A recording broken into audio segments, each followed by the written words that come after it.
I'm Allison Parker, 29, and I've always tried to be the responsible one in our family.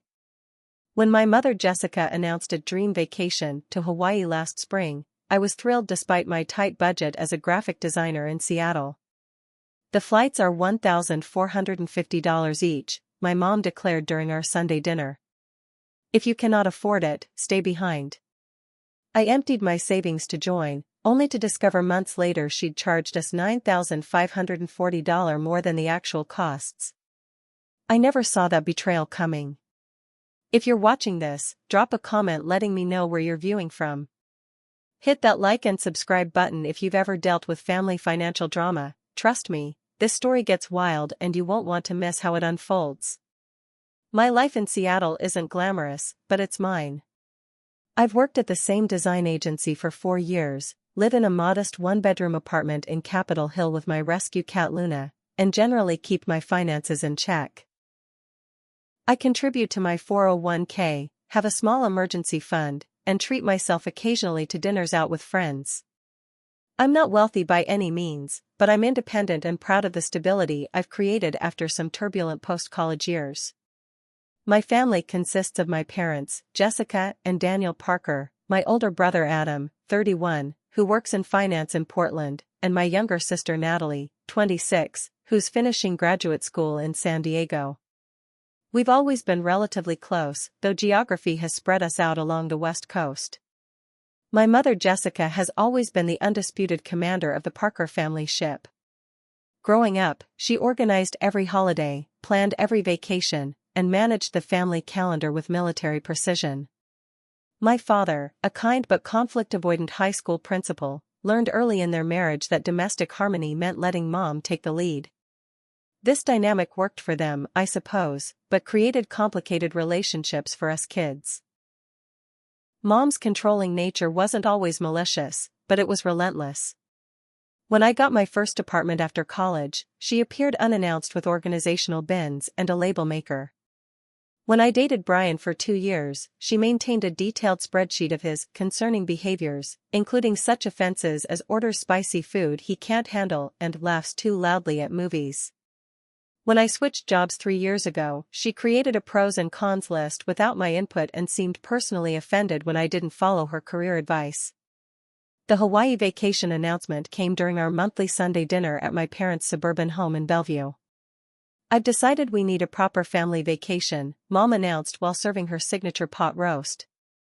"It's been too long since we all spent quality time together." Dad nodded approvingly while cutting his meat. "Your mother's been researching options for weeks.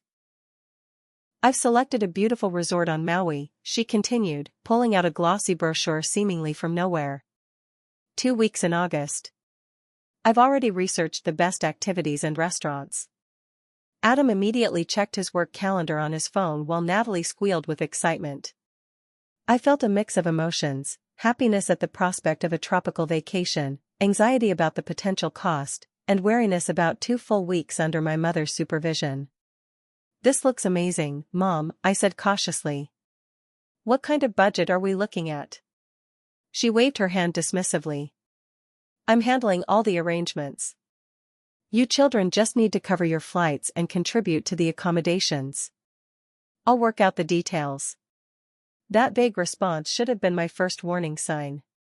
When Mom avoids direct financial questions, it usually means the answer won't be well received. Over the next few weeks, our family group chat filled with Hawaii links, photos, and exclamation points. Mom sent daily updates about possible excursions, restaurant reservations, and packing recommendations. When Adam asked about specific costs, Mom replied, still finalizing numbers. "We'll update soon." I started researching on my own. A decent resort in Maui during peak season wouldn't be cheap, and I knew flights from Seattle typically ranged from $500 to $800. I calculated I could reasonably spend about $2,500 total without financial strain. Anything beyond that would mean dipping into my emergency fund or adding credit card debt. One evening, I called Natalie to gauge her thoughts. "Are you worried about how much this trip might cost?" I asked after we'd caught up on her graduate studies. "Kind of," she admitted. I've got student loans, and my part-time job barely covers rent. But you know Mom, she'll take it personally if we don't go. I just wish she'd give us a clear budget. I've been setting aside some money, but I don't know if it'll be enough. Classic Mom, Natalie sighed. Remember when she planned your college graduation party and then expected you to pay for half afterward? Without ever mentioning it beforehand? Or when she booked that special rate cabin for Christmas that somehow cost us each $200 more than if we'd booked directly? We laughed, but uneasily. There was a pattern we'd normalized without fully addressing it. The definitive numbers finally came via a group email with the subject line Hawaii payment details, immediate action required. Flights are $1,450 each, Mom wrote. Resort accommodation will be $1,800 per person for the 2 weeks.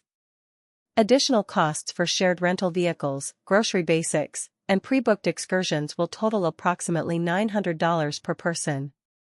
Please transfer your portion, $4,150, to my account by Friday to secure these rates. I nearly choked on my coffee. The total was almost double what I had budgeted. I immediately searched flights to Maui for our travel dates and found several options between $650 to $800. Why were Mom's flights almost twice that amount? I called her immediately. Mom, I'm looking at flights to Maui online, and they're showing up as around $700 to $800. Why are you saying they're $1,450? Allison, I've already researched the best flight options with convenient times and minimal layovers. If you want to arrive separately on some budget airline with multiple connections and tiny seats, you're welcome to book yourself. I thought you'd appreciate me handling the details. Her tone made me feel both childish and ungrateful, a familiar combination that usually led to me backing down. It's not about convenience, Mom. It's about a significant price difference. Well, if you cannot afford it, stay behind. We'll understand. Though it would be a shame for the only family vacation we've had in years to not include everyone. Her voice carried that perfect blend of disappointment and martyrdom that she had mastered over decades. I spent that evening staring at my budget spreadsheet, moving numbers around as if they might magically reconfigure into affordability. The vacation would require using most of my emergency fund and putting about $1,500 on my credit card. Financially irresponsible? Absolutely. But the thought of being the only family member to skip the trip, and dealing with my mother's passive-aggressive comments about it for years to come, seemed unbearable. After a restless night, I transferred the full amount to my mother's account with a brief message, looking forward to Hawaii. Please book my flights. Her response came immediately, wonderful. So happy you'll be joining us. I'll handle everything. That momentary warmth didn't fully quell the nagging feeling that something wasn't right about these costs. But I pushed those concerns aside, telling myself that priceless family memories would be worth the financial setback. The confirmation of my payment to my mother triggered an immediate sense of buyer's remorse. $4,150 had left my account, money that represented countless overtime projects, frugal lunches at my desk, and saying no to weekend trips with friends. For the next few days, I felt physically ill every time I checked my decimated savings balance. My anxiety wasn't helped by continuing to see significantly cheaper flights every time I browsed online. Direct flights from Seattle to Maui during our exact dates were available for $775. Premium economy seats were just over $1,000. Even first class was around $1,300. Nothing matched the $1,450 economy fare my mother had quoted. I called several airlines directly, asking about group booking rates, wondering if perhaps there were hidden fees I wasn't seeing online. Every representative confirmed that group bookings typically received discounts, not markups. During my lunch break the following day, I sent my mother a carefully worded text. Hey Mom, still seeing much cheaper flights to Maui online. Could you send me our specific flight details and confirmation? Want to add to my calendar and make sure I request the right days off work. Her response came hours later: American Airlines, departure 10:15 a.m. on August 5, return August 19 at 2:30 p.m. Already handled seat assignments. No need to worry about anything else. No confirmation numbers. No cost breakdown. No explanation for the price discrepancy. I considered pushing harder but remembered the 27 years of experience I had with challenging my mother's decisions. It never ended well. The pattern was always the same. My questioning would be met with defensive outrage, followed by accusations that I didn't appreciate her efforts, culminating in either tears or icy silence that would drag on for days and impact the entire family. That evening, I called my best friend Stephanie, who had endured years of my family drama stories. "Your mom is totally scamming you," she declared after I explained the situation.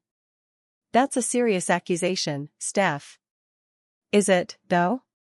You've told me dozens of stories about her mysterious special rates and convenience fees over the years. Remember when she coordinated your cousin's wedding gift and somehow everyone's equal share was different?" I did remember. My contribution had been $150 while my brother later mentioned he'd been asked for $75. But why would she do that with something as verifiable as flight costs? I asked. "Because she's always gotten away with it," Stephanie replied. "You all just pay what she asks without questioning too deeply because it's easier than dealing with the fallout." Her words stung because they contained more than a grain of truth. So what should I do? Back out of the trip? Demand receipts? Honestly, Al, that depends on whether you're ready for the nuclear fallout of calling her out. Maybe just go on the trip, have a good time, and be more careful about money and your mom in the future. I spent the next week in a state of financial anxiety and indecision. I reviewed my credit card statement, calculating how long it would take to pay off the Hawaii charges at my current salary.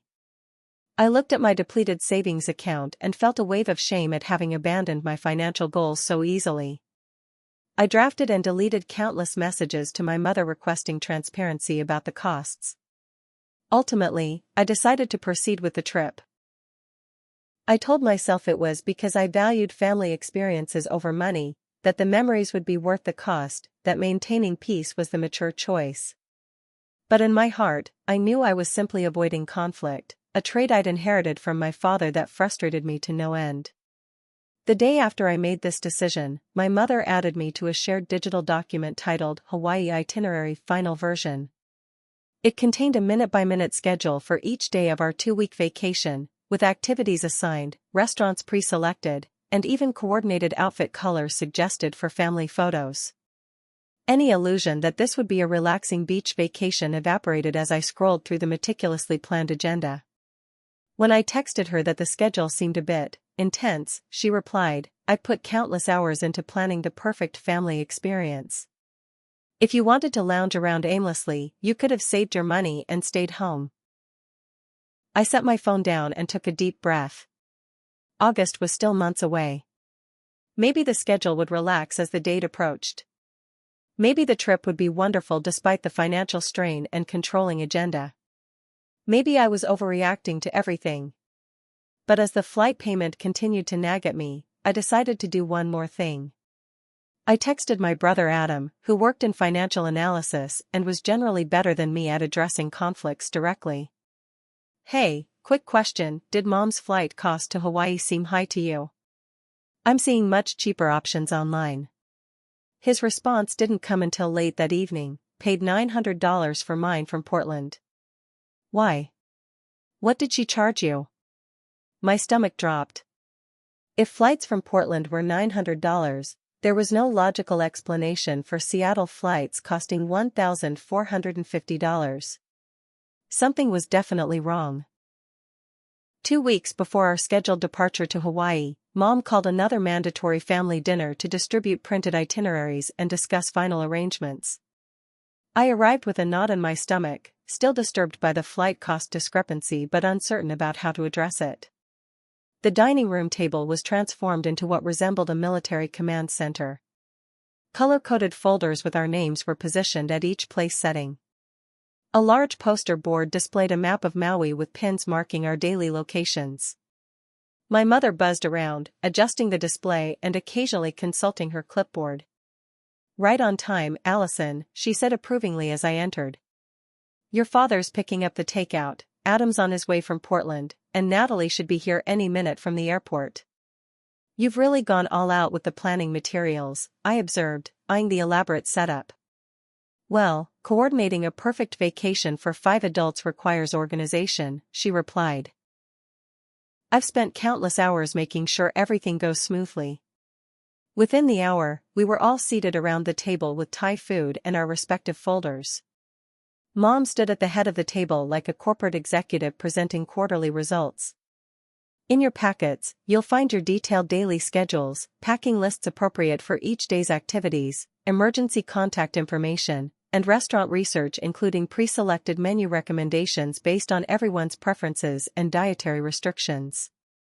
Dad smiled proudly at Mom. "Your mother has thought of everything." Adam flipped through his packet with a bemused expression. "Mom, these are literally minute-by-minute schedules. It says I should be applying sunscreen at 10:15 a.m. on Tuesday. UV rays are strongest between 10 a.m. and 2 p.m., she replied without missing a beat. "I've also included the precise SPF requirements based on each person's skin tone and our activities that day." Natalie caught my eye across the table and suppressed a smile. "I've also taken the liberty of assigning rooms," Mom continued. "Natalie and Allison will share the garden view suite with twin beds. Adam gets the smaller ocean view room, and your father and I will take the master suite, of course." "Of course," I echoed, trying to keep the sarcasm from my voice.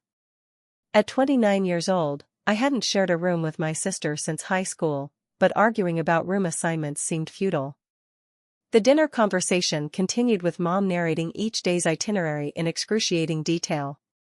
I was only half listening, my mind still troubled by the financial aspects of the trip, when Adam inadvertently opened the door to the topic. "The snorkeling tour on Thursday looks great," he said, examining the brochure in his folder. "The $175 per person seems steep. I found the same company online offering it for $120. Mom's expression tightened momentarily. "The higher price includes priority boarding and a special lunch option I've arranged." "That makes sense," Adam nodded, then added casually, "By the way, thanks for finding that flight deal. $900 round trip from Portland was better than anything I could find myself." I nearly choked on my pad thai. There it was, confirmation that Adam had indeed paid significantly less for his flight than I had for mine from Seattle, which was actually a shorter distance to Hawaii. "Different booking dates offer different rates," Mom said quickly, changing the subject. "Now, about the luau on Saturday night, I've requested specific seating to ensure optimal viewing of the fire dancers."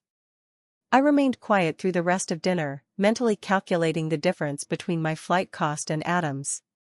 $550 per ticket was a substantial discrepancy. If Natalie had also been charged differently, and if the accommodation and activity costs were similarly inflated, we could be talking about thousands of dollars. After dinner, as Mom and Dad cleared dishes, I pulled Natalie aside in the hallway. "Quick question," I whispered. "How much did Mom charge you for the flights to Hawaii?" Natalie looked surprised. $1,200 from San Diego." "Why?" "I paid $1,450 from Seattle, and Adam just mentioned he paid $900 from Portland." Her eyes widened. "That doesn't make any sense. San Diego to Hawaii is further than Seattle." "Exactly. And I've been seeing Seattle to Maui flights online for around $750 to $800. Do you think she made a mistake with the bookings?" I hesitated. "I'm not sure it's a mistake." We were interrupted by Mom calling us to help with dessert, but Natalie and I exchanged meaningful glances. Something wasn't adding up. That night, after returning to my apartment, I couldn't sleep. I pulled out my laptop and began researching in earnest. I checked flight prices from all 3 of our departure cities to Maui for our specific dates. I researched the resort Mom had booked and found room rates significantly lower than what we'd been charged. I looked up the excursions included in our itinerary and discovered their actual costs. By 2 a.m., I had created my own spreadsheet documenting the real costs versus what each of us had been charged. The pattern was undeniable. Every single expense had been marked up, with different markups applied to each sibling. I, the most financially stable, had been charged the highest premiums. I texted Adam, despite the late hour, "I think we need to talk about the Hawaii costs. Found some concerning discrepancies." His reply came immediately, suggesting he was also awake, already on it. Ran the numbers myself. "Call me tomorrow after work." I finally fell into an uneasy sleep, dreading the conversation to come but knowing we couldn't ignore what we'd discovered. Our mother had systematically overcharged her own children by thousands of dollars for a family vacation, and had nearly gotten away with it. The next day crawled by at work. I couldn't focus on the branding project that was due, my mind constantly returning to the spreadsheet of vacation cost discrepancies I'd compiled. During my lunch break, I called Adam, who confirmed he'd found the same pattern. "I checked with my buddy who works at American Airlines," he said. He couldn't give me specific details due to privacy policies, but he confirmed that group bookings for 5 people to Hawaii during our dates would average around $720 per ticket, especially if booked months in advance as Mom claimed. "That's less than half what I paid," I replied, feeling a fresh wave of betrayal. "Did you talk to Natalie?" "Yeah, she's pretty upset. She's in more student debt than I realized, and she apparently had to ask our grandparents for money to cover her portion of this trip." The knowledge that our financially struggling younger sister had been put in that position made my blood boil. "We need to confront Mom." "Agreed. But you know how she gets when challenged. We need to be strategic." We agreed that I would visit our parents that evening, with Adam and Natalie joining via video call. Having irrefutable evidence was crucial, so I spent the afternoon organizing screenshots, price comparisons, and our collective payment records into a presentation even my detail-oriented mother couldn't dismiss. At 7 p.m., I pulled into my parents' driveway, my heart pounding. I'd confronted my mother about smaller issues over the years, but this was different. This wasn't about her reorganizing my apartment or making passive-aggressive comments about my career choices. This was about financial deception on a significant scale. Mom answered the door with a surprised smile. "Allison. What a nice surprise. Your father and I were just having coffee on the patio." "I need to talk to you both," I said, trying to keep my voice steady. "It's important." Her smile faltered slightly, but she led me through the house to the back patio where Dad was reading a novel with their golden retriever, Max, at his feet. "Look who stopped by, Daniel," Mom said with forced brightness. Dad looked up and smiled genuinely. "Hey, kiddo. Everything okay?" "Actually, no," I replied, setting my laptop on the patio table. "I need to discuss something about the Hawaii trip." Mom immediately shifted into problem-solving mode. "Is there a conflict with your work schedule? I can adjust the itinerary if absolutely necessary, though it will impact some of the reservations." "It's not about the schedule," I interrupted. "It's about the costs." Her expression changed instantly, a flash of something, alarm? Defensiveness, crossing her face before she composed herself. "What about them?" "You've already paid your portion." "That's the issue, Mom. I've discovered some significant discrepancies in what you charged each of us versus the actual costs of the flights and accommodations." Dad lowered his book, looking confused. "What discrepancies?" I opened my laptop and pulled up my spreadsheet. "I'm going to call Adam and Natalie so we can all discuss this together." Mom's hands fluttered nervously. "That's really not necessary for a simple misunderstanding." But I'd already initiated the video call. When my siblings' faces appeared on screen, I turned the laptop so our parents could see them. "Hi Dad," Natalie said, her voice unusually subdued. "Mom." Adam nodded tersely. "We need to talk about the vacation payments." Dad looked increasingly bewildered. Jessica, what's going on? Mom's face had hardened into the defensive expression I knew well. I don't appreciate being ambushed in my own home over a family vacation I've spent months planning for everyone's enjoyment. We don't appreciate being overcharged thousands of dollars, Adam replied bluntly. I took a deep breath and turned my laptop screen toward my parents. These are the actual costs of the flights from our respective cities to Maui during our travel dates, based on multiple airline websites and confirmed by a travel agent friend of mine. The spreadsheet clearly showed the dramatic discrepancies. Actual cost from Seattle, approximately $780. Amount I was charged, $1,450. Actual cost from Portland, approximately $750. Amount Adam was charged, $900. Actual cost from San Diego, approximately $820. Amount Natalie was charged, $1,200. And here are the actual room rates at the resort, directly from their website and confirmed by phone. I scrolled down to reveal more damning figures. Mom's face had flushed red. These online rates don't reflect the specific booking parameters I arranged. There are package deals and considerations you don't understand. I called the resort, Mom, Adam interjected through the screen. Using the confirmation number from Dad's email. The total for all our rooms is $4,200 for the 2 weeks. You charged us a combined $9,000. Dad turned to Mom, his expression stunned. Jessica? Is this true? Daniel, don't be ridiculous. Managing a complex family vacation involves fees and surcharges the children don't understand. Then explain them, I challenged, struggling to keep my voice from shaking. Show us the actual receipts and booking confirmations. I don't have to justify myself to my own children, she snapped, standing abruptly. After everything I've done, the countless hours spent planning the perfect family experience. Mom, Natalie's quiet voice came through the laptop speakers. I had to borrow money from Grandma and Grandpa to pay you. I can barely make rent as it is. This revelation seemed to hit Dad particularly hard. He removed his glasses and rubbed his eyes. Jessica, please tell me you didn't overcharge the kids for this trip. The patio fell silent. Even Max the dog seemed to sense the tension, slinking away toward the house.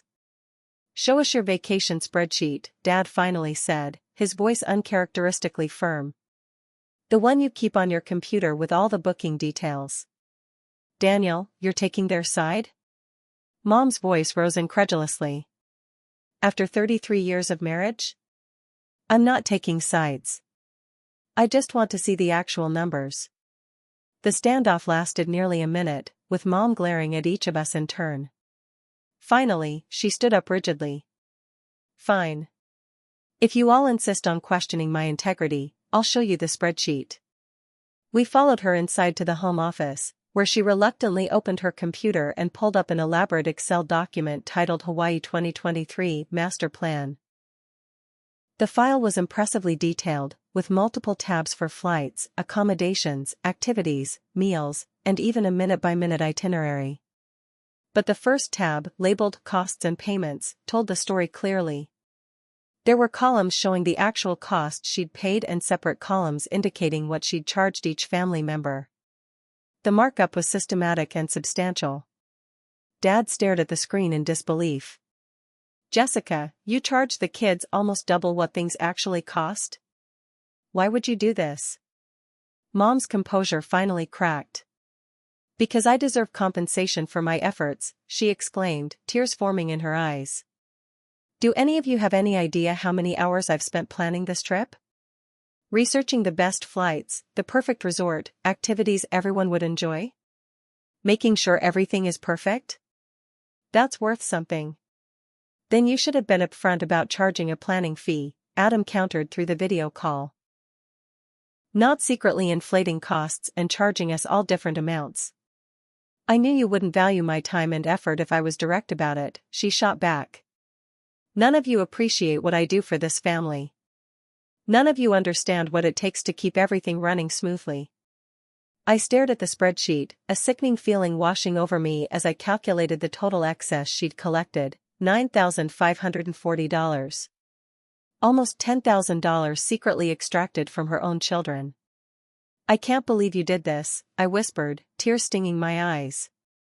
We trusted you. Oh, don't be so dramatic, Allison, Mom said, though her voice trembled. It's not like you can't afford it. You're always bragging about your job and your nice apartment. That's not the point. I stood up, my chair scraping loudly against the floor. The point is you lied to us, to your own children, and took advantage of our trust. You made Natalie borrow money from her grandparents for fake costs. Jessica, Dad said quietly, this is stealing. Plain and simple. Those words hung in the air like a physical presence. Mom's face crumpled, and for a moment, I almost felt sorry for her. Almost. I need to go, I said, gathering my laptop with shaking hands. I can't be here right now. Allison, wait, Dad started, but I was already heading for the door. I'll call you tomorrow, Dad, I managed to say before the tears overtook me. I hurried to my car, ignoring my mother calling my name from the doorway. As I drove away, my phone buzzed with messages from Adam and Natalie, but I couldn't look at them yet. The sense of betrayal was overwhelming. The mother I'd trusted my entire life had deliberately deceived all of us for financial gain. The family vacation that was supposed to bring us closer had instead exposed a devastating breach of trust that I wasn't sure could ever be repaired. The next morning, I woke to a group text from my father, Hawaii trip postponed indefinitely. We need to address family matters first. We'll return everyone's money while we sort this out. My phone immediately exploded with separate messages from everyone. Natalie sent a series of shocked emojis followed by OMG what now? Adam texted good. Right decision. You okay? Mom's message was simple and loaded, I hope you're all satisfied. I ignored all of them, calling in sick to work instead. I spent the morning in a fog, alternating between numbness and waves of anger and hurt. Around noon, my phone rang, Adam. Hey, I answered, my voice still rough from crying. Just checking in, he said. That was intense yesterday. Yeah. I curled deeper into my couch, pulling a blanket around me despite the summer warmth. Have you talked to Mom or Dad since? Dad called this morning. He's pretty shaken up. Said he had no idea about the price markups. I believe him, he looked genuinely blindsided yesterday. What about Mom? Adam sighed heavily. Radio silence. Dad said she's processing and doesn't want to speak to any of us yet. She's the one who lied and stole from us, and somehow we're the bad guys for calling her out. Classic. I know. Listen, I did some math based on that spreadsheet we saw. You ready for this? She overcharged us a total of $9,540. The figure hit me like a physical blow. That's so much money, Adam. It's fraud is what it is, he said, the analyst in him taking over. If she'd done this to clients instead of family, she could face criminal charges. After we hung up, I tried to distract myself with mindless television, but my thoughts kept circling back to the betrayal. Around 4 p.m., my doorbell rang. Natalie stood there, eyes red-rimmed, holding a paper bag from our favorite bakery. Emotional support pastries, she said weakly, holding up the bag. I caught an earlier flight back. Didn't want to be alone right now. I pulled her into a hug, suddenly grateful for her presence. We settled on my couch, picking at chocolate croissants neither of us really wanted. Did you tell Grandma and Grandpa? I asked eventually. Natalie nodded. They were furious. Grandpa wanted to call Mom immediately, but I asked him not to. This is complicated enough already. They're going to want their money back. They already insisted on it. I tried to tell them I'd repay them once Mom refunded me, but Grandpa wouldn't hear of it. She brushed pastry crumbs from her lap. I still can't believe she did this. I mean, I know Mom's always been controlling and a bit much. But stealing from us? I keep thinking about all the past family trips and events she coordinated, I said. Were we being overcharged all along? Was this just the first time she got caught? We spent the evening piecing together memories, looking for patterns we might have missed. The special rate cabin at Christmas that seemed surprisingly expensive. The group theater tickets where the math never quite added up. The joint anniversary gift for our parents where we all contributed equal shares that somehow differed in amount. How did we never question any of this before? Natalie wondered aloud.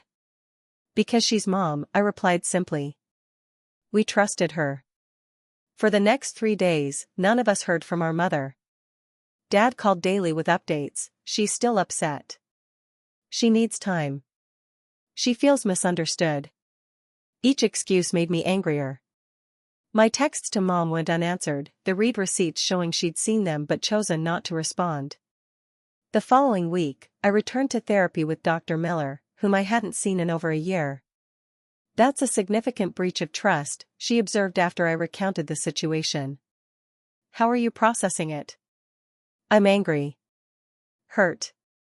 Confused, I admitted. But also, weirdly validated?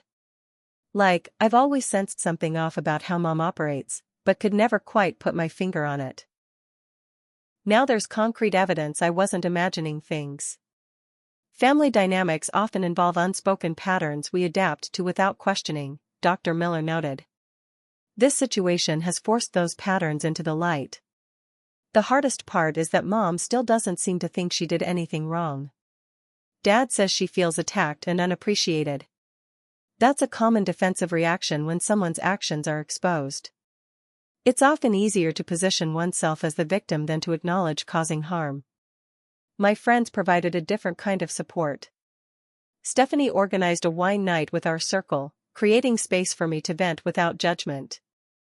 My coworker James shared stories of his own family's financial dysfunctions, normalizing my experience without minimizing it. But the family tension remained unresolved.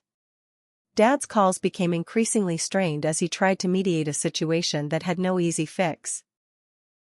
Your mother's agreed to refund everyone, he told me 10 days after the confrontation. She's transferred the money back to your accounts. Please check and confirm when you receive it. Has she said anything else? Like, I don't know, I'm sorry for lying and stealing from my children? Dad's sigh carried his exhaustion. Allison, she's struggling. She made a serious mistake, yes, but she's still your mother.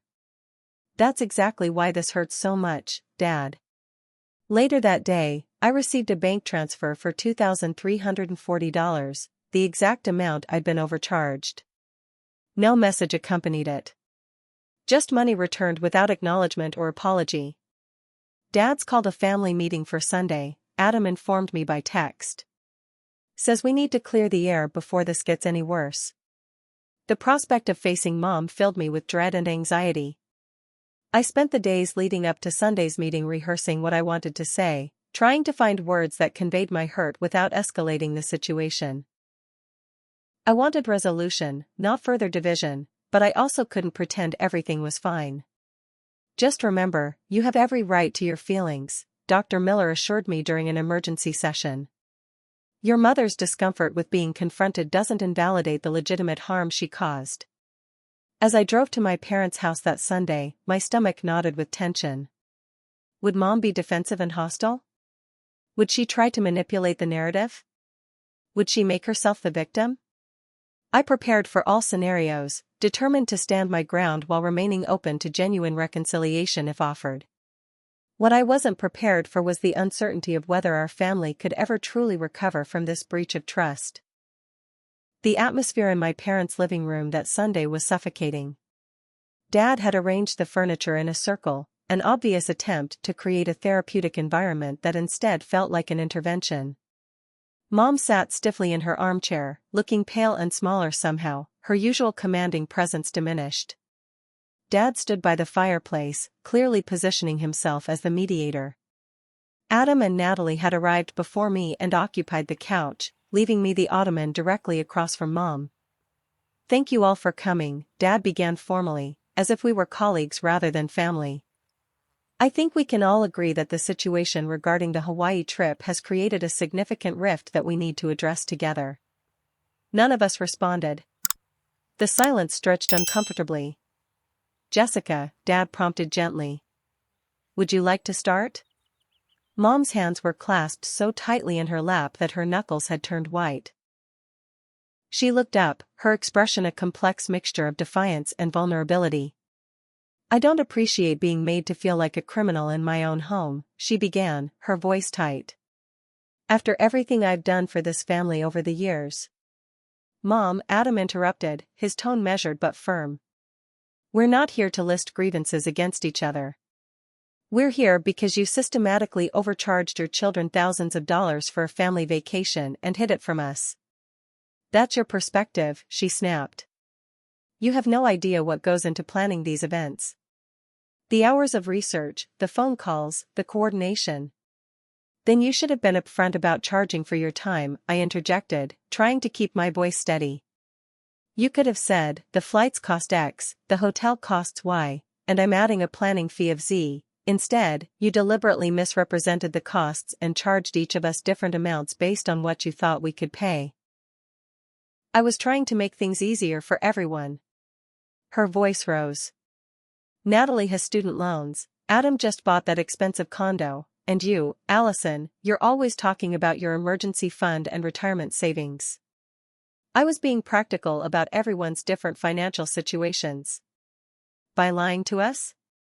Natalie's voice was quiet but cutting. By making me borrow money from Grandma and Grandpa when I couldn't afford your inflated prices? Mom's composure cracked slightly. I didn't know you'd borrowed money. Would it have mattered if you had known? Adam challenged. The room fell silent again. Dad cleared his throat. Jessica, I think what the kids are trying to say is that they feel betrayed. Not just by the money itself, but by the deception. They trusted you to be honest with them. Something in Dad's gentle tone seemed to reach Mom in a way our confrontation hadn't. Her shoulders slumped, and to my shock, tears began sliding down her cheeks. You all think I'm some kind of monster, she said, her voice breaking. None of you understand what it's like to be the one holding everything together year after year. Planning every holiday, remembering every birthday, coordinating every family event. Always the one making sure everyone else has a good time. Mom, I started, but she continued. I've spent decades being the family manager without recognition or compensation. Do you know what that does to a person? To always be the one giving, organizing, sacrificing, and when I finally try to get something back, I'm vilified for it. Her raw emotion was disarming. I'd expected defensiveness, even anger, but not this naked vulnerability. We do appreciate what you do for the family, Natalie said cautiously. But that doesn't justify deceiving us. And there have been times we tried to help with planning or organizing, Adam added, but you always take over and insist on doing everything yourself. Mom wiped her tears with a tissue Dad silently handed her. Because if I don't do it, it doesn't get done properly. That's not fair, I objected. You've never given us the chance to prove otherwise. You criticize our efforts until we back off, then complain about having to do everything yourself. Jessica, Dad said, sitting beside her and taking her hand. I think there's something else going on here that you haven't shared with the kids. Maybe it's time. She shot him an alarmed look, but he nodded encouragingly. After a long moment, she sighed deeply. We've been having some financial difficulties, she admitted reluctantly. Your father's school district froze salaries 3 years ago. My interior design business has been struggling since the pandemic. We've been dipping into our retirement savings just to maintain our lifestyle. This revelation stunned me. My parents had always projected financial stability. Their house was always immaculately maintained, they took small trips regularly, and they never discussed money worries with us. Why didn't you tell us? Natalie asked. Because parents are supposed to support their children, not burden them with their problems, Mom replied, as if this were an obvious truth. We're not children anymore, Mom, Adam said. We're adults who could have helped, Or at least understood, if you'd been honest with us. The Hawaii trip was supposed to be special, she continued, fresh tears forming.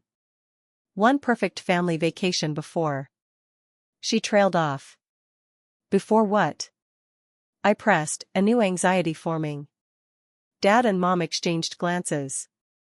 Before we have to sell the house, Dad finished quietly. We can't afford the mortgage and property taxes anymore. We're downsizing to a condo next year. The house I'd grown up in, the home that had been our family anchor for nearly 30 years, gone? The revelation shifted something in the room's emotional landscape. That still doesn't explain or justify the deception, Adam said, though his tone had softened slightly. No, it doesn't, Mom acknowledged, surprising us all. I convinced myself it was justified, that I deserved compensation for my planning efforts, that adjusting the costs based on what each of you could afford was actually thoughtful, that the end result of a perfect family vacation would make the means irrelevant. She paused. I was wrong. It wasn't a full apology, but it was the closest thing to accountability I'd ever heard from my mother. I've refunded everyone the exact amount they were overcharged, she continued. And the Hawaii trip is obviously cancelled. Maybe not cancelled, Dad suggested tentatively. Maybe just reimagined. Something simpler, more affordable, with complete transparency about the costs. And shared planning responsibilities, I added pointedly. And separate hotel rooms for adult siblings, Natalie chimed in, attempting to lighten the mood slightly. A ghost of a smile flickered across Mom's face. I suppose I could try to be more collaborative. The conversation continued for nearly 3 more hours. We discussed boundaries, expectations, and patterns that had gone unexamined for too long. Mom's apology remained somewhat conditional. I'm sorry you felt deceived rather than I'm sorry I deceived you, but it was progress nonetheless. By the time we left, tentative plans had been made for a scaled-down family trip to the Oregon coast instead of Hawaii. Mom had agreed to share the planning duties and be completely transparent about all costs. Dad had promised to be more active in family decisions rather than automatically deferring to Mom. As Natalie and I drove away together, both emotionally exhausted, she asked, "Do you think anything will actually change?" I don't know, I answered honestly. But at least now everything's out in the open. We can't go back to pretending. The family meeting hadn't resolved everything. Mom's actions had exposed fault lines in our relationships that couldn't be repaired in a single conversation. But it was a beginning, an acknowledgement that something needed to change, and a tentative step toward rebuilding what had been broken. 3 months have passed since the confrontation that changed our family dynamic forever. The cancelled Hawaii trip now serves as a reference point in our family timeline. Events are categorized as before the Hawaii incident or after the Hawaii incident. The hurt hasn't disappeared entirely, but it has evolved into something more complex and, in some ways, more manageable. The refund appeared in my account exactly as promised, the money returned but the trust still damaged. I've been using the reclaimed funds to pay for weekly therapy sessions with Dr. Miller, working through the complicated emotions that come with family betrayal. The tools she's given me for setting boundaries and communicating more directly have been invaluable. 2 weeks ago, I met my mother for lunch, our first one-on-one interaction since everything happened. We chose neutral territory, a cafe halfway between our homes. The conversation was stilted at first, filled with careful small talk about the weather and my work projects. But eventually, we broached the subject we'd both been avoiding. I've been seeing a therapist, Mom said suddenly as our salads arrived. Your father suggested it might help me understand certain patterns. This admission shocked me. My mother had always dismissed therapy as something for people who enjoy dwelling on their problems. That's great, Mom. How's it going? It's uncomfortable, she replied with surprising candor. Dr. Bennett asks questions I don't particularly enjoy answering. But it's been illuminating to examine why I've always felt such pressure to control everything. She didn't offer a clean, complete apology, that's not my mother's style. But this acknowledgement of her behavior felt like a significant step. We talked about her childhood with extremely frugal parents who monitored every penny, her early married years when she and Dad struggled financially, and how these experiences shaped her relationship with money and control. While I appreciated these insights, I also made my boundaries clear. I need complete financial transparency going forward, Mom. No more special rates or surprise fees. She nodded stiffly. That's fair. Our relationship remains a work in progress. Some days I feel hopeful about our new, more honest dynamic, other days the betrayal still stings sharply. But we're talking, really talking, perhaps for the first time in our adult relationship. My siblings and I have grown closer through this ordeal. Last month, we took our own mini vacation to Hawaii, just the three of us. We split costs evenly, with complete transparency about every expense. We stayed at a modest Airbnb instead of a luxury resort, ate at local food trucks instead of fine dining establishments, and allowed ourselves the freedom to change plans spontaneously. One evening, sitting on the beach watching the sunset, Natalie said, "This is so much better than Mom's minute-by-minute itinerary would have been." Adam laughed. "You mean you don't miss having designated sunscreen application times?" We found healing in humor, transforming our shared hurt into inside jokes that acknowledge the absurdity of the situation while honoring its genuine pain. My relationship with Dad has evolved too. He called me regularly in the weeks after the confrontation, at first mainly to discuss Mom, but gradually our conversations expanded to include topics we'd never really explored before. He confessed his regret at enabling Mom's controlling behavior over the years through his passivity. "I thought I was keeping the peace," he told me during one particularly honest phone call. "But I was actually avoiding difficult conversations that needed to happen." He's been working on asserting himself more, both at home and at work. Last week, he proudly told me he'd stood up to the school superintendent about budget cuts affecting his teachers, something he would have avoided in the past. As for Mom, she's making efforts in her own way. The elaborate family dinner she hosted last month came with a surprising addition, a detailed spreadsheet breaking down the exact cost of each dish and how expenses were divided.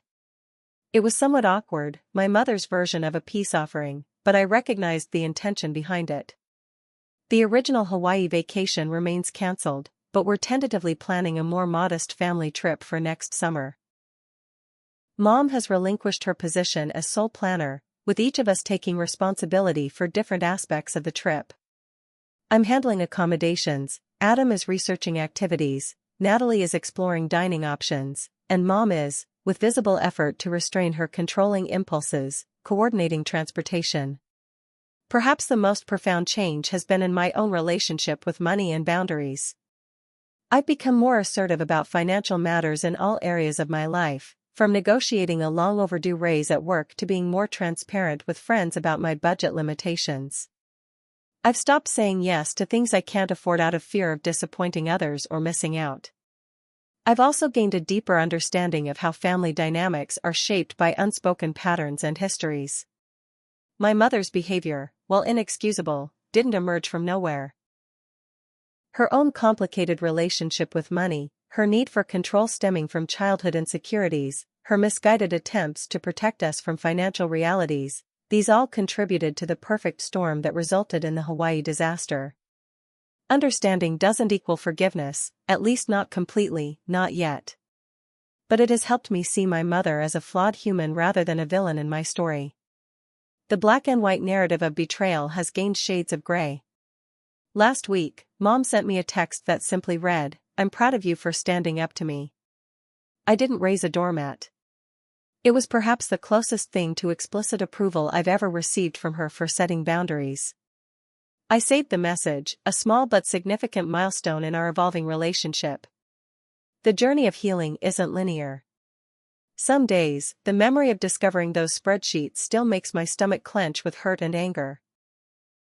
Other days, I can recognize the Hawaii incident as a necessary rupture that exposed unhealthy patterns and created space for something healthier to emerge. What I know for certain is this: the price of honest relationships is sometimes high. It requires courage to confront deception, resilience to weather the emotional fallout, and patience to rebuild what's been damaged.